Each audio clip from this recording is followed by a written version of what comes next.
Normative ethics is the study of ethical action. It is a branch of philosophical ethics, which examines standards for rightness and wrongness of action. Normative ethics deals with the issue, what ought one to do? The illustration shows the norms in terms of crossing the street. We need to be careful when crossing the street, such as pedestrian lane or overpass.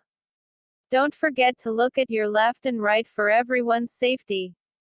There are 3 types of normative ethics, such as: first, deontology; second, teleology; and third, virtue ethics. Deontology comes from the Greek word means duty. This means actions that are good or bad, right or wrong based on whether the existence of moral duty.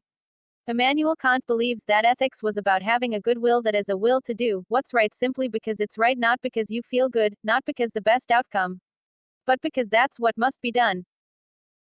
Examples of deontology: the 10 Commandments, Universal Declaration of Human Rights, do not kill, do not steal, do not cheat, do not lie, and respect the elders, are the examples. Teleology comes from the word telos, which means end.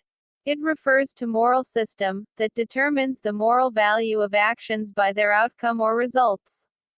Thus, it is the consequences that make actions, good or bad, right or wrong. From a teleological standpoint, stealing, for example, would be deemed right or wrong depending on the consequences. Suppose I were contemplating stealing a loaf of bread from the neighborhood grocery store. My motive alone would have nothing to do with the rightness or wrongness of the act.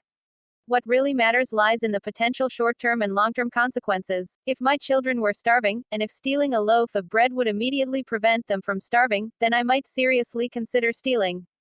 But I'd have to know if the consequences would significantly harm the grocery store. What would be the odds of getting caught? If I got caught, would I go to jail? If I went to jail, who would take care of my children? On the other hand, suppose that there were no other options and that I invented a foolproof system for stealing bread. Would I be wrong for doing it? Virtue ethics is a moral system. Places emphasis on developing good habits and character traits like honesty, trustworthiness, respect, and empathy. For example, virtue ethics at the workplace. An employee who displays ethical behavior at work based on the virtues they hold dear are often seen as more reliable and dependable by their superior.